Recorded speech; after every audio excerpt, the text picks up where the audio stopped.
Kura-kura berjalan pelan, hampir saja ingin kutarik. Marilah kita berkenalan, menambah teman sangatlah baik. Assalamualaikum warahmatullahi wabarakatuh. Perkenalkan, nama saya Naden Batrotandi, NPM A1-021-101 dari Prodi Bahasa dan Sastra Indonesia kelas 5C. Di sini saya ingin memenuhi tugas UAS. Langsung saja pada materi yang pertama, yaitu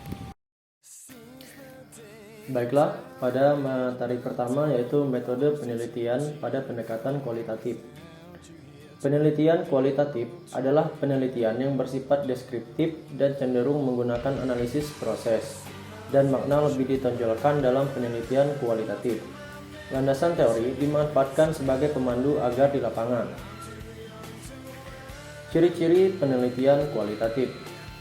Penelitian menggunakan lingkungan alamiah sebagai sumber data, memiliki sifat deskriptif analitik, tekanan pada proses bukan hanya, bersifat induktif, mengutamakan makna, mengungkapkan sikap pertentangan, hubungan, dan pandangan yang terjadi pada sebuah lingkup responden. Selanjutnya, dalam hal pengumpulan data, Gill et al. Tahun 2008 mengemukakan terdapat beberapa macam metode pengumpulan data dalam penelitian kuantitatif, yaitu observasi, analisis, visual, studi, pustaka, dan interview. Selanjutnya, metode observasi.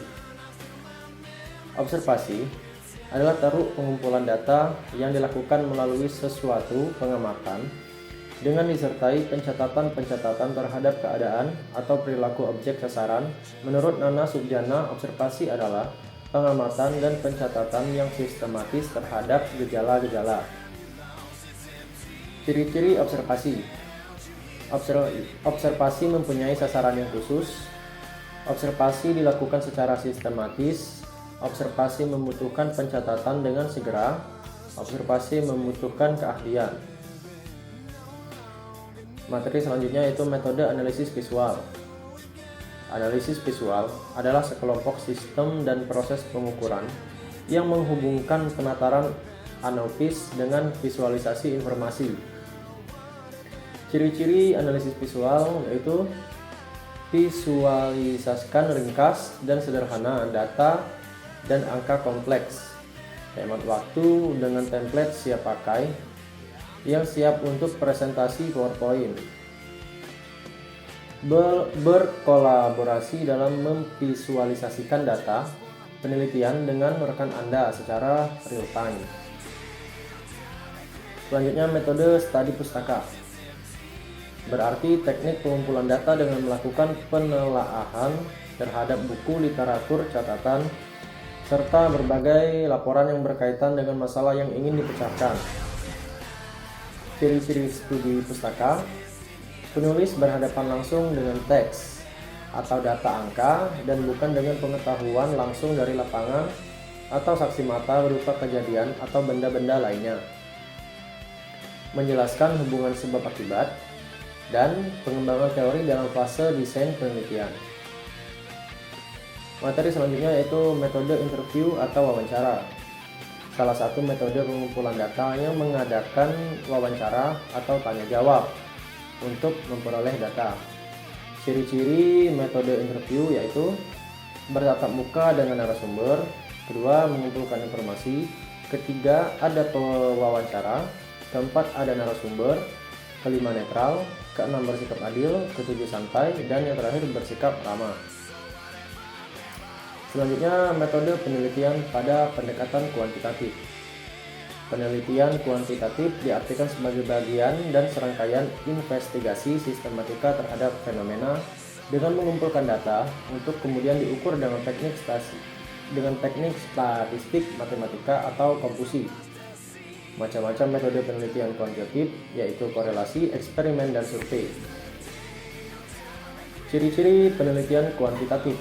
Yang pertama, memiliki data 2 atau lebih yang diukur pengaruhnya.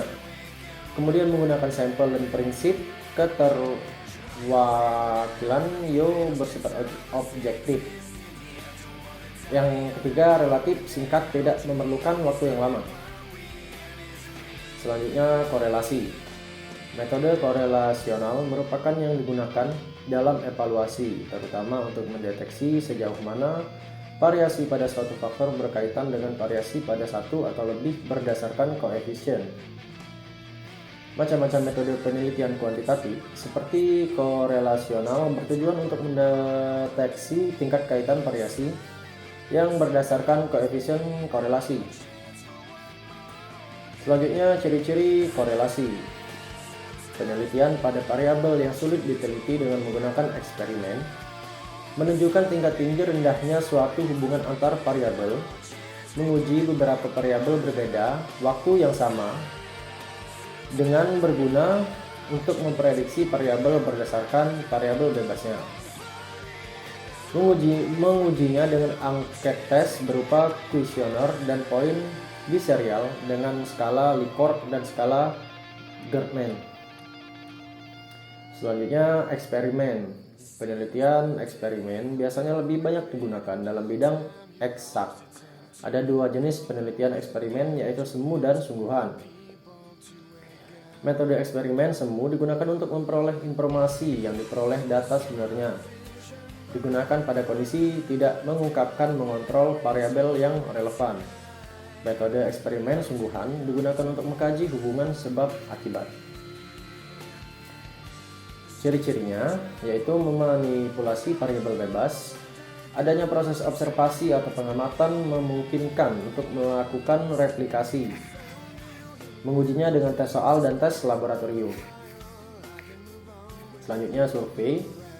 Metode ini digunakan dalam evaluasi untuk membuat pencanderaan secara sistematis, faktual, dan akurat terhadap fakta serta sifat populasi atau daerah tertentu. Dalam penelitian survei, informasi dikumpulkan dari responden dengan menggunakan kuesioner atau pertanyaan. Ciri-ciri survei yaitu melibatkan sampel yang mampu mewakili populasi, informasi yang didapat berasal dari responden, sampel harus representatif atau nyata, mengujinya dengan metode analisis wacana. Materi selanjutnya yaitu metode penelitian pada pendekatan campuran.